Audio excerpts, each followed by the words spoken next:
Welcome to another episode of the Grown in Greek podcast.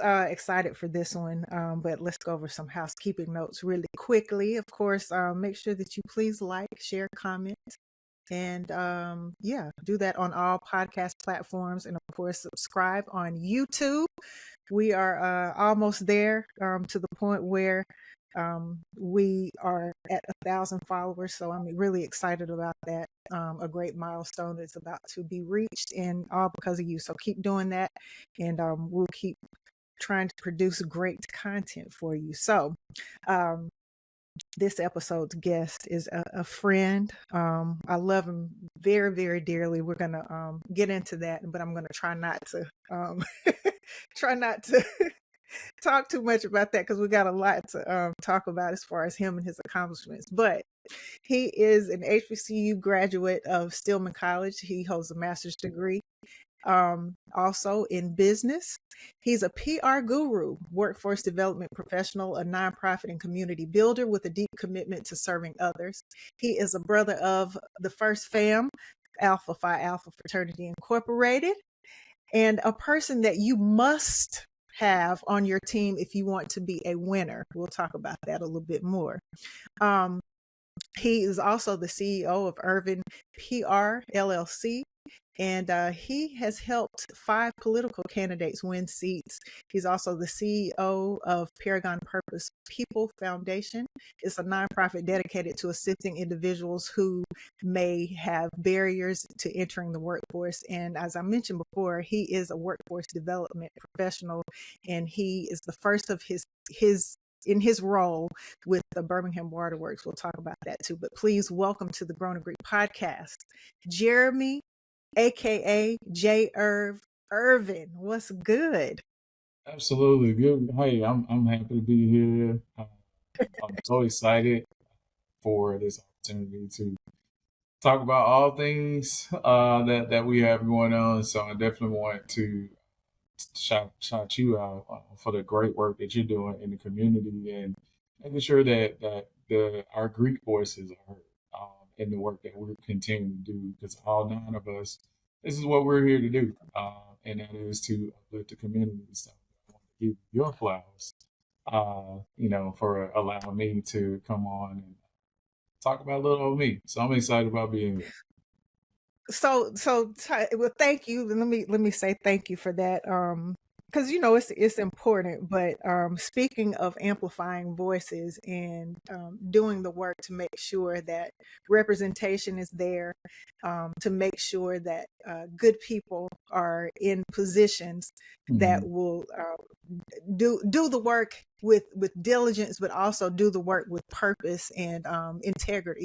You've helped, and I don't want to get dive too deep into the political realm, but I think it's important because we talked about amplifying voices. But Yeah. you have a PR firm, Yes. and you've helped 5 candidates so far. I say so far. Yeah. To win political seats. So you're like a political campaign whisperer. So let's Yeah.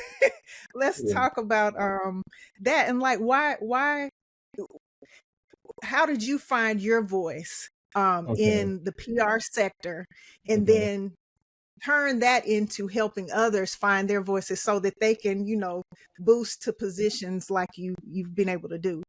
Right. Well, first off, I have to give glory and honor to God because I can't do any of these things without Him. And so it was God's grace that helped me on all 5 of the campaigns. But how this all happened, it was about happenstance. High school, I moved back from Dallas, Texas in 2017. My high school principal reached out and told me that I need to be at her retirement party. And I came to her retirement party, and it was the same night that her son was announcing that he would be running for the first black DA, and that's Dana Carr.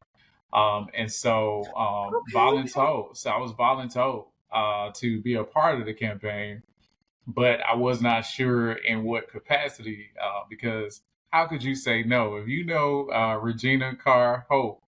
You don't tell her no. So that was a blessing within itself. And It was challenging getting through that because, as you know, the political landscape. Danny was the first Black district attorney, and so I really learned a lot about people, about the political landscape, what representation looks like, not from just his perspective, but how he needs to be perceived in the community and getting his story out there so to win votes. And so that was almost 2 years on the campaign trail with that campaign.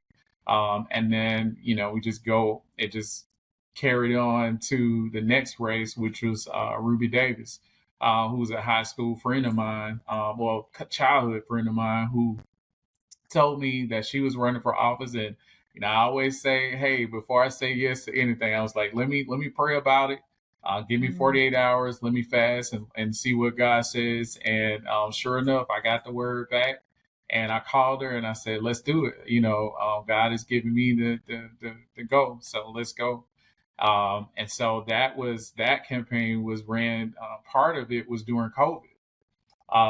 Yeah. And so amongst me being in school and teaching at UAB, so it was a lot happening during that time. But like again, God gets the glory for that because we were able to through all of the obstacles, all of the challenges, reign victorious in that race. And so she's about to come. Her seat is about to open. It's been 6 years since that race, and Has so it? yeah, so she'll be Ooh, really okay. concluding starting in January. Okay. And so while I was on her campaign, during her campaign, she introduced me to Ontario Tillman, who's now the state representative for District 56, which is the Bessemer Brighton area. People talk, on campaign trails, when they say, hey, brother, I need you to run my campaign. And I'm like, yeah, okay, cool, whatever. But that time came back around again, and it was that was the greatest part about that campaign, and I love every single last one of the campaigns that I work on, and because all of them have a unique I would say personality per campaign, and so you get to learn different pockets of Jefferson County, because most of these were county races, but one thing that was unique about the city of Bessemer is that you got to know you. They got to know you. They got to know your grandmother. They got to know your aunt. They got to know your uncles. And you're not going to represent the city of Bessemer if you're not from here. And so he had already done so many great things in the community in Bessemer. So it was just a no brainer for me to take on that race. And then there was Yeshiva Blanchard, James Sullivan. Yeshiva Blanchard, again, another one of those first for African American, first female judge to hold that particular seat. That was challenging as well. They all were in their own right, somewhat challenging. But again, when it's your time, it's your time. And I was just happy to be a part of connecting people to their purpose, which is the theme for Ervin PR, which is connecting people to purpose. And that's how we do it. And that was 2018, and it is 2025. So my last race Mm. was in Wow. April of 2025. So I've been managing campaigns for a long span of time.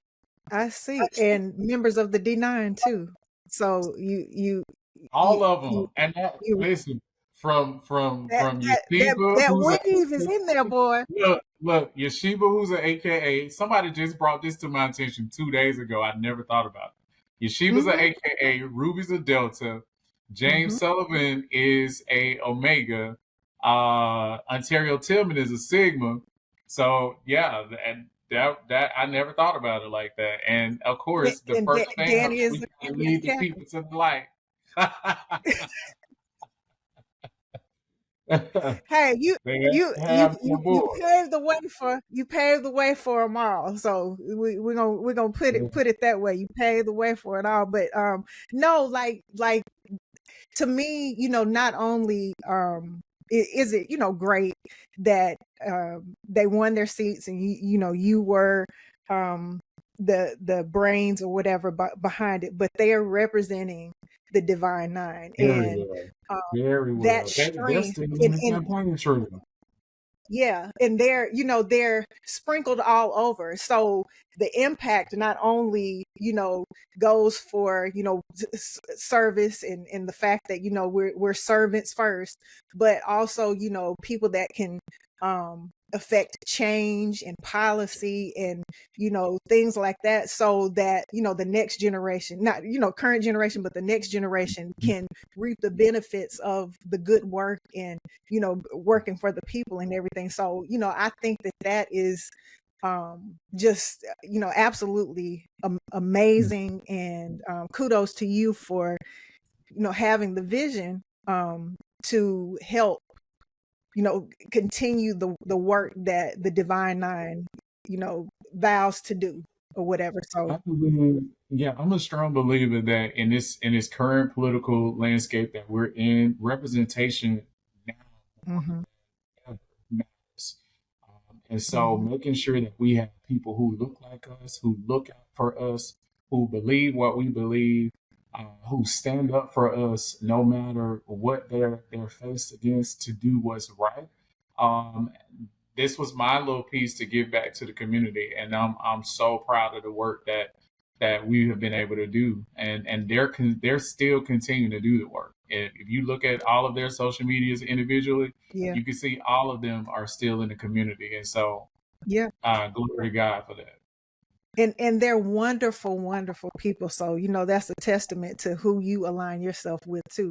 Now, let me ask you this: do you still like consult or drop little nuggets and stuff to them after you finish a campaign? How does Absolutely. that work? So, yeah, so Like to keep them the accountable?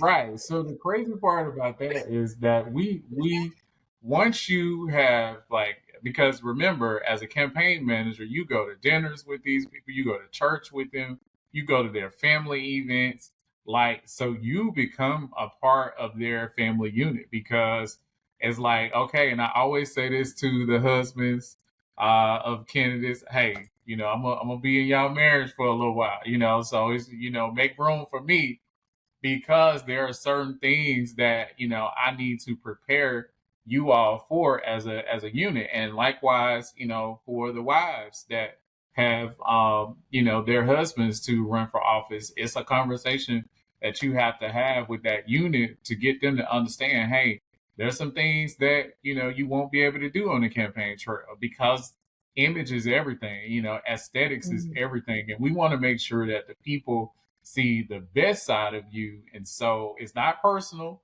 what I'm telling you, but it is to look out for your best interest, and it's to make sure that we have a great campaign. But most importantly, we get that win, because that's what it's about, you Amen. know. Amen. And you undefeated so far. So yes, sir. So Yeah. what's the secret? Like you've been on the winning side, but what's the Yeah. secret for So so good the good so PR period, not just on the political trail, but good PR period. So good PR is, when it comes to campaigns, when it comes, like, you have to highlight the work that you are already doing. What are you currently doing now that can be amplified? And that's the message that I say to any candidate, anybody that's looking to run for office. What are you doing now that can be amplified? And how can we take those stories of what you're doing now to transfer them to the work that you'll need to amplify on the campaign trail? Likewise, what is that unique thing about you that you have done differently than your possible competition? But for me, the secret sauce to answer your question is, and I know I keep going back to this, but I seek God for everything. Like literally, like, I have to ask him, like, how do I move forward? What do I do? And if it's a fast, I'll fast for 24 hours to get an answer. As far as the strategy, I can't take credit for any strategy. It's always, fasting for a strategy. God, we need this, and God, I need you to supply our needs. And he does exactly that. And he's done it over and over again. And so that's the secret to the sauce, is finding ways to amplify their stories that they're already known for, and how those Mhm. stories that they're doing now can be transferable to the campaign trail. Like, for example, Ontario Tillman, was known as the attorney for the streets. That's his commercial was attorney for the streets. And so for me, he reminded me of the on the campaign trail. This is how I think he reminded me of the Pied Piper.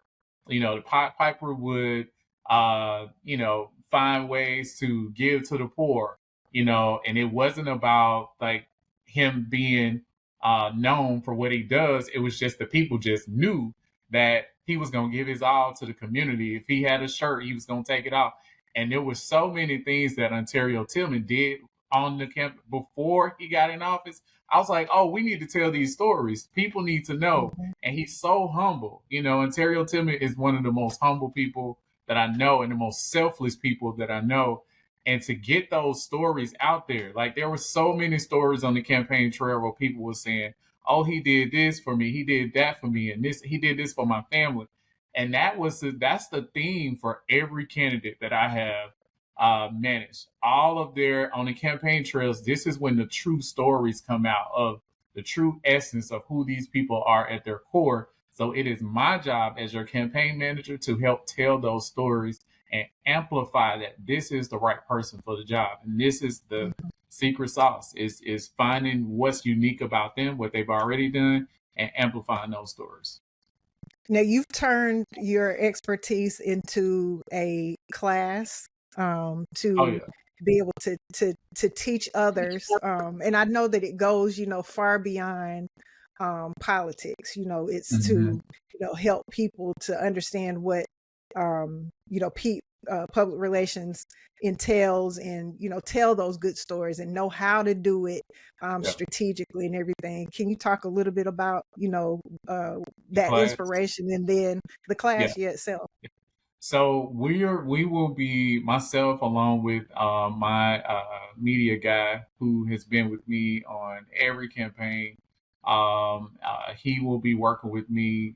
He's done my flyers and stuff with every campaign that I've been on, from Danny Carr all the way up until now. So him and I will be partnering to teach this course on starting October the 1st on those areas and campaigns that people don't typically know about, because it's more than just getting out and saying you want to run for office, but there's no strategy there.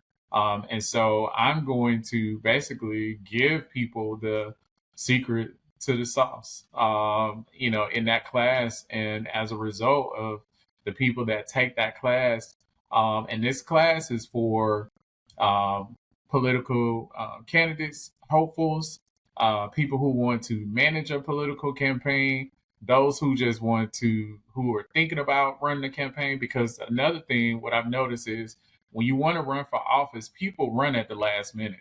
They run like 6 months prior to their campaign, when in fact, you should be running or actively working the campaign trail 2 years prior to you even coming out.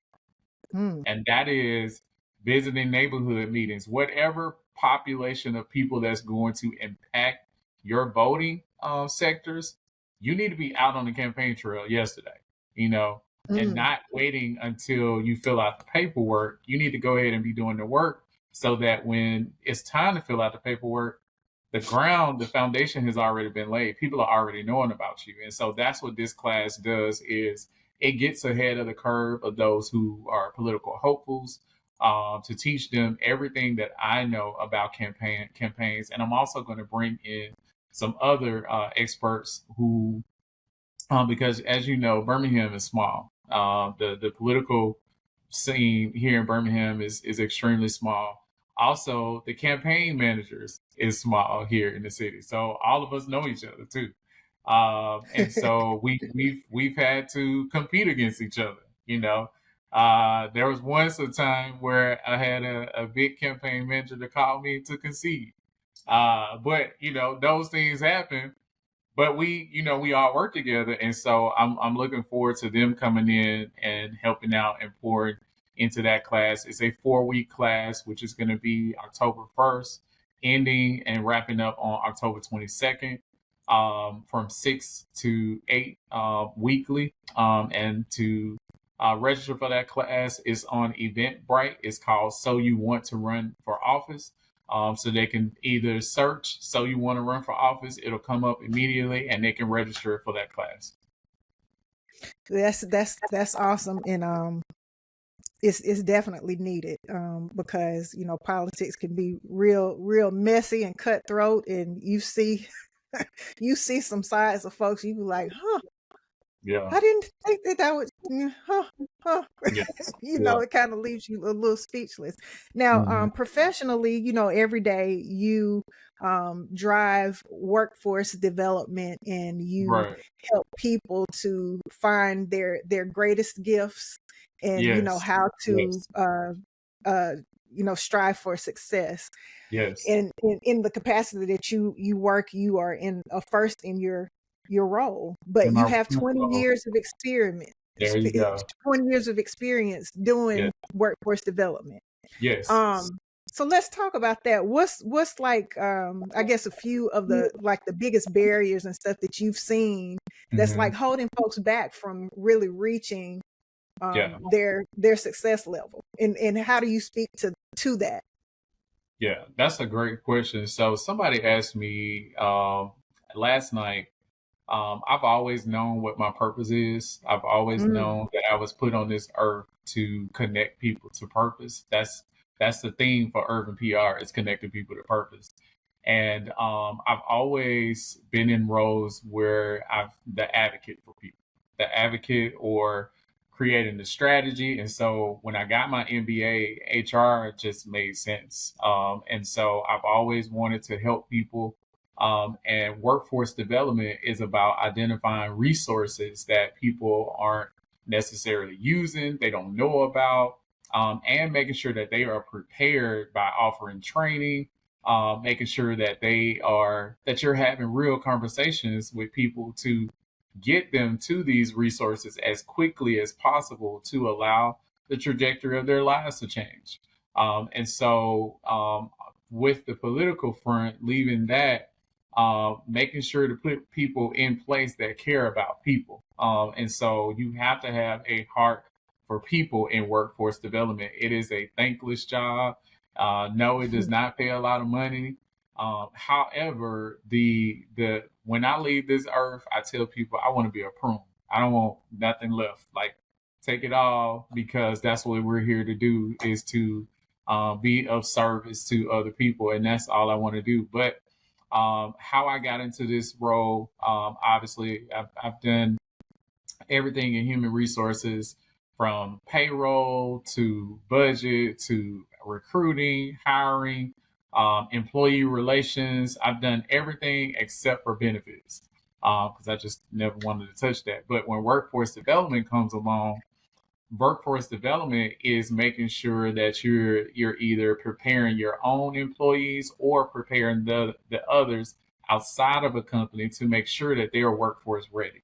And that is coaching through interview skills. That is coaching through resume writing. And so one of the number one barriers to employment for most African Americans is we do the work, but we don't know how to tell our story in the workplace of what mm, we do. We'll do the mm, job for 16, 18 years, but we can't communicate what it is that we do on a day in and day out basis. And so that's where P3 comes in at, Paragon Purpose People comes in at, is to remind people that, hey, you got all of these work years of experience. Go in with confidence on your interview. Let me show you how to speak with confidence and know your worth when you go into these interviews. It's more than just going into interview and thinking that you're there to please the interviewer. No, you should be interviewing that interviewer as much as they're interviewing you, because you're the one that they need. Obviously, they wouldn't have posted this job if they didn't need you to come in and work their job. So let's go in and change our mindset on the interview so that you know that you bring worth to this company. And so that's where Paragon Purpose People comes in, that to teach confidence, but also teach strategy on how to, become the obvious choice, not just somebody that's just going in the interview, mm.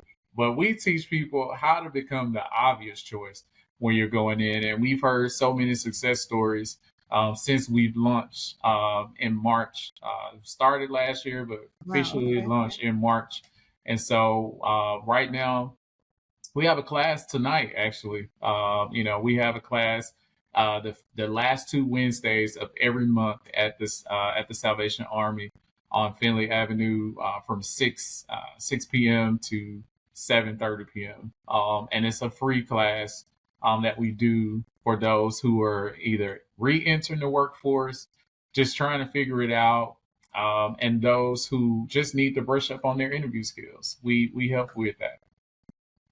Now we're in a unique Yep. climate now, nationally in our with so many Yep. um, Black women specifically losing their Yep. jobs and Yes. the workforce being turned upside down. Yes. Um, can you kind of speak to I guess two questions. The first one is how do we, kind of reshape or redesign our framework so that more, I guess, obvious choices are being pushed to the forefront so that, uh, those jobs or opportunities come to get people. And then the second question on top of that is how do you pivot from maybe being in a workforce or a situation for those 15 16 years, and then now you're all of a sudden back into the workforce and you are having to look. So Mhm. can you answer kind of those two questions? Absolutely. So I would be remiss if I didn't mention where we are right now. So the Black unemployment rate right now has risen across the country 7.2%, and this is Hmm. as of August, as of last month actually. And so right now, about 300,000 Black women uh, have left the labor market. And so, what I would say is, based off of my experience, is that we as a people need to do some soul searching to figure out where we are right now with our talent level. You know, what do we bring to the table? And if additional education is required for our next level, then do that. Because now people are moving away from, the oh, I just gotta punch a clock. People now want to be fulfilled with the work that they do. And so, and this is why I say that we as a people need to do some soul searching, and then also figure out what types of jobs are going to be still around within the next 15 to 20 years, because there's a lot of jobs that's leaving the workforce as well. So that's another factor. Choose opportunities like my nephew, for example. He's going to get his HVAC cert. He's done getting his HVAC certification. That's going to be something that's going to be around for a while. We're going to always need those trades, and so it just depends on that person or those and or this group or our group of people who would need to do some soul searching to figure out where can I utilize my talents now. What do I want to do next, and is additional education required for me to be able to do that, or go back to school? Or sometimes we have to. There's a book that I read called Proximity Principle, and it talks about if you want to be a nurse, then you put yourself in a situation, even if it's volunteering, seeing what that's like for you, putting yourself in a situation that's going to pique that new idea to see if this is what it's going to be, for you over the next 5 to 10 years. So I think we just have to do some real soul searching to figure out what we want to do next. And the unfortunate part is these are degreed people that's leaving the workforce by a Hmm. mass number. So these are not people. These are not like your people that has never had an opportunity. These are degree professionals who are leaving in truckloads. But for those particular groups of people, then seek out what resources are available, because Birmingham is oversaturated with these type of workforce resources.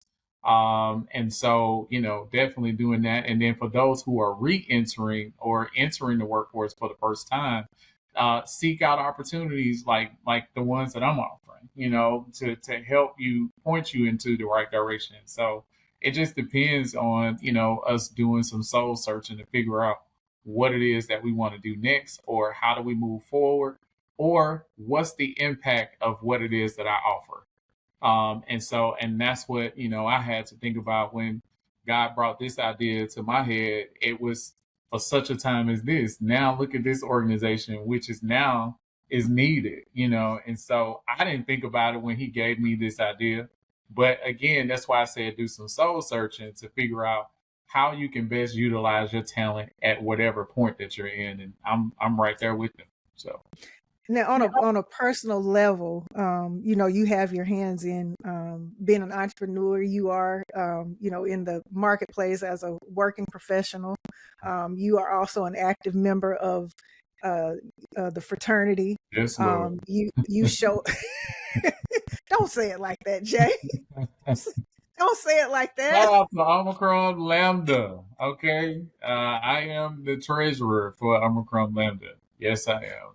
Well, how do you balance it all? And why is it important to, number one, be visible as a member of the D9, and then secondly, offer your support and servitude to the community? Why are those things important? And I'm asking that so you can speak to other members of the Divine Nine who are trying to figure it out, because Yeah. we make the commitment. Well, I did, you did as an undergrad, but then Lifelong. it continues into perpetuity. Yeah. We vow to do this into perpetuity, and it is thankless, it is time Yeah. consuming and everything, but at the same time it's needed and it's serious. So how do you balance that and speak to other folks about that? Right. Well, I think when we all took on these oaths to become a part of these Greek organizations, we need to remember that there's a generation that's coming behind us. And so a lot of times in a lot of spaces that we enter as D9, we are the first people that the next generation will see with a suit on, or will see Mm. in these types of professions. Not to say that those who don't have letters aren't in, key professions, but that's what it is. I'm just putting it out there. And so we have to put ourselves in a pivotal point to be seen, because this is what our organizations was founded on, and this is why we still hold key positions to this day, because of what we were founded on. So I think that representation is important, because we still have work to do. We still have our voices to amplify, especially now in 2025. You would have never thought that we would have had to still be trying to amplify our voices over the issues that we're having today, but it's still necessary, right? And so that's why it's important to make sure that our voices are heard, because of the issues that we have now, but most importantly, those who will come behind us. And what's interesting to me is, and I've asked this question to other folks too, is we are still accomplishing firsts. Yep. You know Yep. what I mean? Like to be so rich, as a community of people, with not only talent, with brilliance, with resources, with in ownership and everything. We are still like first at stuff, and Yeah. it's so draining that I mean, I don't know any other way to put Yeah. it, but the reason why I say that is because it's like always fighting. We're still fighting to achieve, Yeah. and everything. So I think there is sort of a disconnect with realizing purpose early, like you did, and realizing purpose early and figuring out like how to get to that place of purpose would help, I think, not to have to continue to strive for firsts, but to be normal, for it to just be normalized and just a part of the fabric, and the makeup of who we are or whatever. But how did you get there?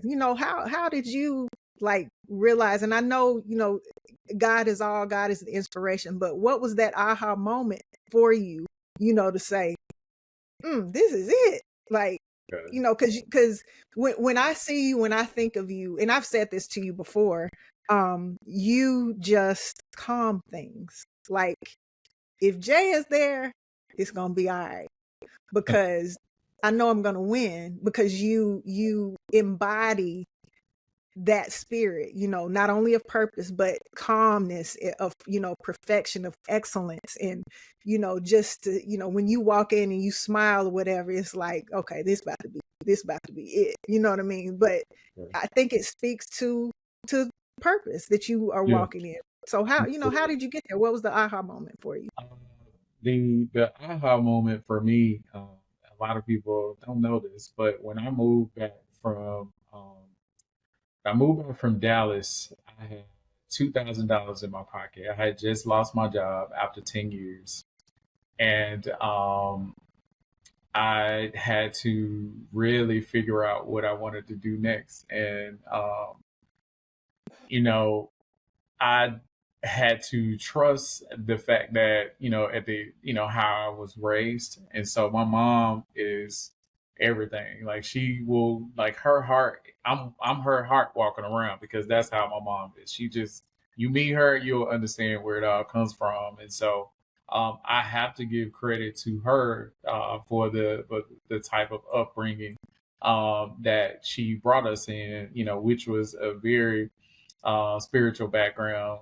God is, continues to be everything for us. And so that's the only thing that I can attribute it to. But there have been times, like I said, when I came back, I didn't have anything. But the clothes I brought, some of the furniture, and you know, living on my brother's couch for about 90 days. And that was like one of the lowest points that I've had. But even in that lowest point, that's when I really did some soul searching and, asked for direction. And like I said, that same on the way back to Birmingham, I knew I was making the right decision to come back, because I got 3 job offers on the road coming back to Birmingham. Mm. Like things, like my steps have been like completely orchestrated by God, like every single thing. And so, again, I would attribute to my upbringing, to keep moving forward. And my mom always said, like, to never look like what you go through. And so I am a firm believer of that. I know my therapist would completely disagree, but I am. That's just the way that I've lived. If it's something that I can control, I can control it. If it's something I can't control, then I have to release that.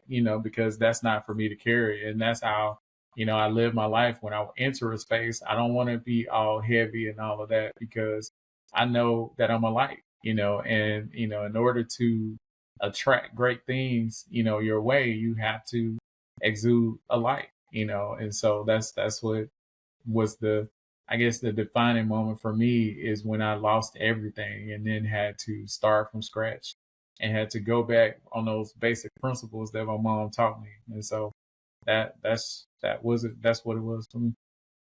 So one more question to add to that. I mentioned at the top, that you are one person, on, if you're building a team, if you are, trying to accomplish a big feat, a big goal, and you need that one person, that one piece, um, on your team, that's just going to push you towards victory, in whatever capacity. You work in a lot of different sectors, so people can kind of pick and choose what part of you they get or whatever, but they gotta have you. You know what I mean? Why do you think, um I say that? Like, what is the thing that keeps people coming back to Jeremy Ervin, for that extra, that the extra piece or that missing piece to make victory, to get a victory. Excellence or nothing. I live that way. I don't want to do anything half done. I don't want to do any because at the end of the day, every day I say this all the time. Every day is an interview.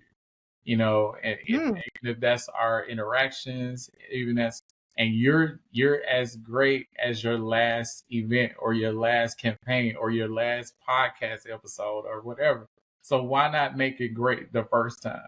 And that's been my mantra in any space that I enter, even if it's acting or whatever. If I put in the time necessary to do what it needs to be done, so that I can represent myself in a way that I'm not embarrassed at the end of the day. That's what it takes. I just believe, that it's excellence or nothing, and that's just something that I was just taught.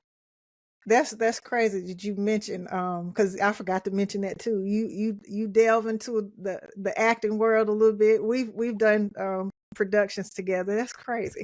Yeah. Now that I think about it, we've done some productions together. You also sing, so Yes. that's a hidden talent that you have that you don't display enough. No, I But know. you sing too. So what do you want your legacy to be? All of the titles, all of the positions, all of the Yeah. wins Yeah. that you've had, and you kind of just getting started because Yeah. it seems to me, from the outside looking in, Yeah. you are like you taking off. You not you hadn't hit that altitude yet. You there, Yeah. but you hadn't hit it yet. But when you hit it, boy. Yeah. But what do you want your legacy to be?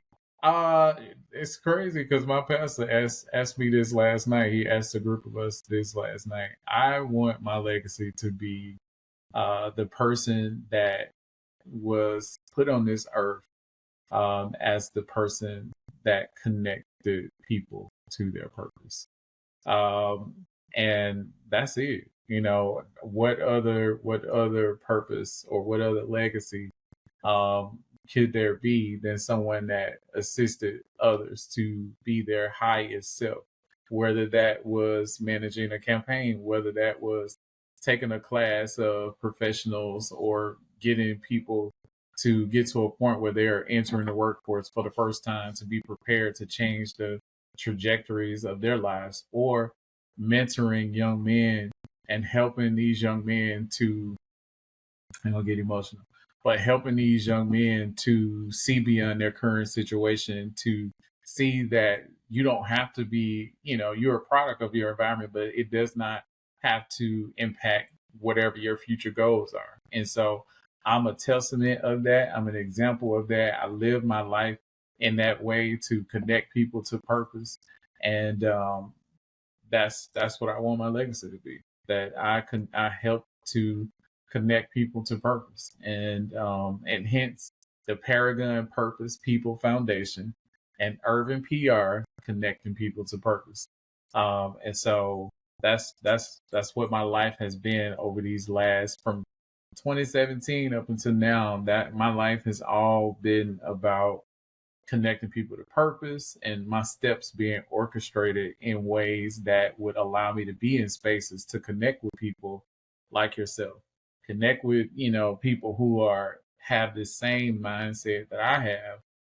And when we work together, it's magic. Mhm. And so I'm grateful to be a connector, but to be used as a vessel to be able to do that. So that's my legacy. Well, I am honored to have some of your time in this capacity. We've shared a lot of moments together that have been just so good for my soul. And I mean, I mean this, Oh, but yeah, for sure. to put this out there, it has been good for my soul because you, like I said, embody sincerity, generosity, just love, like pure, unadulterated. I don't care what you're doing, going through, what you look like, blah blah blah. I just love you. And Yes. you are that person. But I'm so honored to share this moment with you and this time Yeah. on the podcast, because it gives me an opportunity to tell others and for folks to hear it from your own voice just how brilliant and great that you are. And you don't even know it. That's And I'm what's so so beautiful used to about it. You're being so behind the humble. scenes, and I'm You're working. so I'm humble. I'm working on coming out from behind the scenes, Yeah. and telling my story more, because I've helped so many people tell their story. So now it's, my time to tell my story, and so that's what I'm doing. Every time I get an opportunity like this, I'm like, okay, God, all right, I hear you. So just trying to keep amplifying my own voice while helping others to amplify theirs.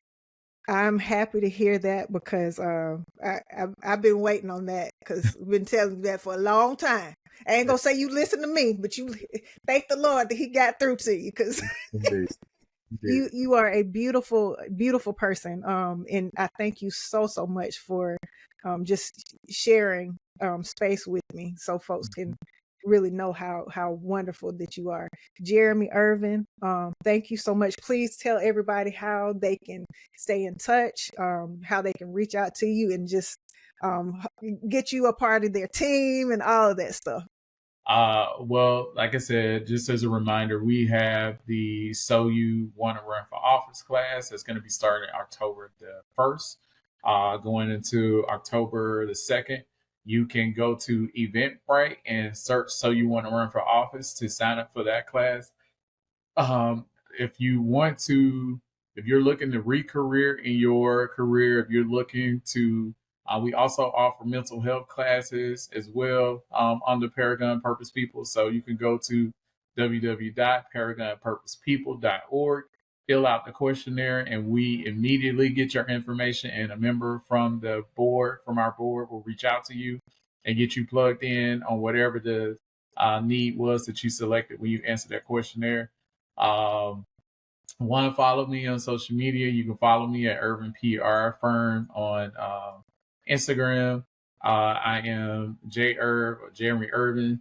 I've met the capacity for ads on Facebook, but you're more than welcome to follow me on there as well if you want to see what's happening in my life. So, and Well, everything I I share is public, so I don't nothing to hide, open book. Amen. Amen. Good way to be. Good way to be. Well, thank you so much. Again, I celebrate you. I love you. I applaud you.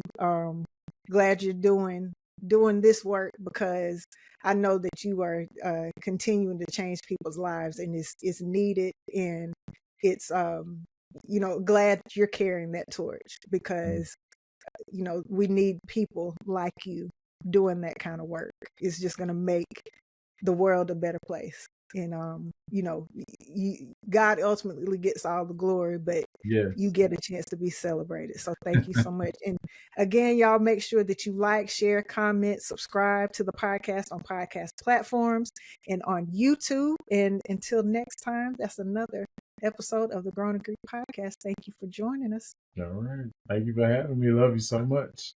I love you. Hey, what's up? It's Chalk. And have you heard about the Grown and Greek podcast? Well, if you haven't, make sure that you check it out. It's on all podcast platforms: Apple, Spotify, iHeart, and Amazon. And we are also on YouTube. So make sure you subscribe there, like, share, and comment. But each week we share stories of members of the Divine Nine who are inspiring, who are entrepreneurs, creatives, thought leaders, and of course, change makers in the community. And we want to continue to tell those stories to inspire, empower, and shift the culture, to learn about legacy and what we're doing to make not only the world a better place, but enriching the Divine Nine culture. So if you know someone, or if you are someone who has a story that we should share and spotlight, please make sure that you shoot me a DM on IG at Grown and Greek Podcast, or you can email me at hello@grownandgreekpodcast.com. And we want to do that, right? And we'll see you on the next episode. New episodes drop on Thursdays. So see you then.